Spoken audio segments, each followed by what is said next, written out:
Michael Jackson's 2026 biopic is now the highest-grossing music biopic of all time, and also the highest-grossing biographical film. While some parts of the movie are quite accurate, others are not as accurate as you think. We'll cover both sides, but let's first see the parts that stay true to history. The first truth the film portrays is Joe Jackson's harsh parenting. Joe was not the easiest of parents in reality. Both he and Michael have recalled the use of objects, including a switch, a belt, and iron cords to discipline the singer. Another truth the movie preserves is the coming together of rival gangs for Beat It. Michael Jackson really did push for involving rival gang members as part of the music video, and around 80 real gang members participated. One more reality that made its way to the movie is the Pepsi commercial fire accident. The movie includes the 1984 Pepsi shoot where Jackson's hair caught fire, and that event is historically real. However, the film has also been criticized for being sanitized, sugar-coated, and historically distorted. Now, we'll get into the movie's biggest factual errors, starting with the opening Big Boy scene. The film begins in 1966 and shows a young Michael rehearsing Big Boy with his brothers inside their Gary, Indiana home with Joe Jackson around. The problem is that Big Boy didn't exist yet in 1966. Big Boy was recorded on July 13, 1967, during the Jackson 5's very first professional studio session. Later that same year, in the final months of 1967, the group recorded another version of the track before releasing it for the first time on January 31st, 1968. That means the movie shows children rehearsing a song that wouldn't exist for another 1 to 2 years. It's basically like showing Drake practicing Tootsie Slide before COVID-19 even happened. The next mistake was so obvious that even some casual fans spotted it immediately. In the biopic, Michael adopts Bubbles in a scene set in 1981. Cute moment, except fans quickly pointed out the timeline is off by at least 2 years. Bubbles was actually born in 1983 at a biomedical research facility in Austin, Texas. So Michael couldn't have adopted him in 1981 because the chimp literally did not exist yet. Interestingly, Bubbles is still alive and now lives at the Center for Great Apes.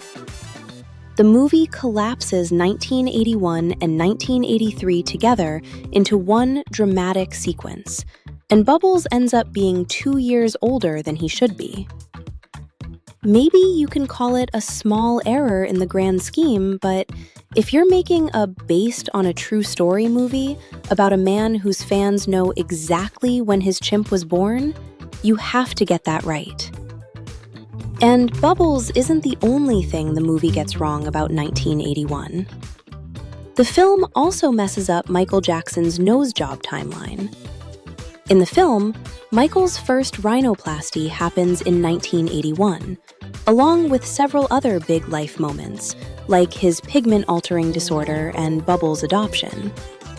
But in reality, all these moments didn't fit into 1 year. Michael broke his nose during a dance rehearsal around 1979, and that injury led to his first rhinoplasty, performed by Dr. Stephen Hofflin. You can see the results of this surgery on the Off the Wall album cover from 1979. The second rhinoplasty came in 1981, but the film blends the two events together and even shows both the surgery and vitiligo diagnosis happening in the same 1981 scene. Jackson's dermatologist, Arnold Klein, didn't actually diagnose his skin condition until 1983. Compressing at least 3 years of medical history into one doctor's appointment feels like a stretch. Moving on from his health, watching the movie gives the impression that Michael Jackson wrote Thriller alone. In the film, he brainstorms the song and eventually pulls inspiration from horror movies. Sorry to disappoint you, dear fans of Michael.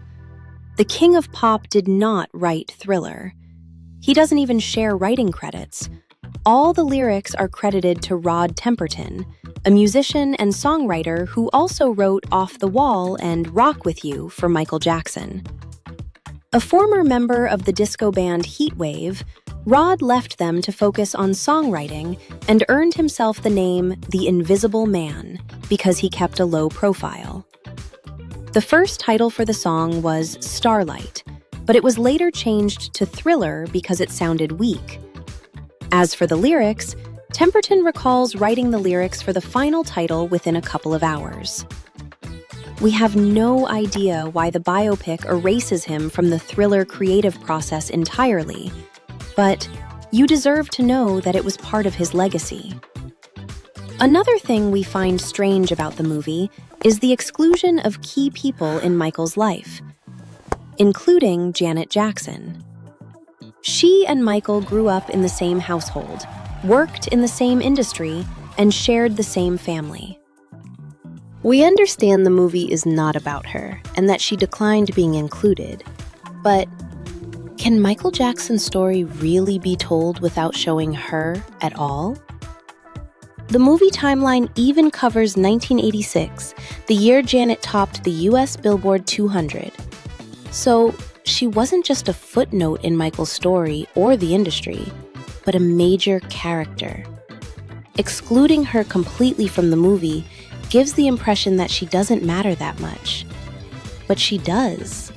And to date, she remains his most famous sibling. The next issue is also about what the movie does not show, rather than about what it shows. Michael's biopic ends in 1988, just before his career reached its most controversial period. And that is not an accident. Originally, it included an entire third act dealing with the 1993 allegations involving a minor, including a scene of investigators arriving at Neverland Ranch. But that scene is gone. In the settlement between Michael Jackson and one of his accusers, Jordan Chandler, a clause prevents Chandler from ever being mentioned in a film. That clause had earlier been overlooked, but once discovered, the entire third act had to be scrapped and reshot, which increased the budget by $10 to $15 million. The Jackson estate absorbed those costs. The result is a film that covers 22 years of Michael Jackson's life and ends neatly in 1988. This final point is quite subtle, but it's exactly the kind of thing that can be regarded as fact if not corrected. In the movie, we see Michael's entertainment lawyer, John Branca, firing Joe Jackson as Michael's manager through a fax after Michael asked him to. However, there's no evidence that this happened the way the movie shows it. The scene only played out that way to add some drama. In reality, kicking Joe Jackson out of the picture seems to be a process spanning years and starting in 1979, before Michael met Branca. Also, it's worth considering that since John Branca was a producer of the film, he may have had a hand in how that scene was portrayed. Maybe. Just maybe. And that's where we'll stop for today. Have you seen Michael? Did you notice any inaccuracies that we missed? If you did, share it with us in the comments. And if you enjoyed this video, hit the like button and subscribe to our channel for more.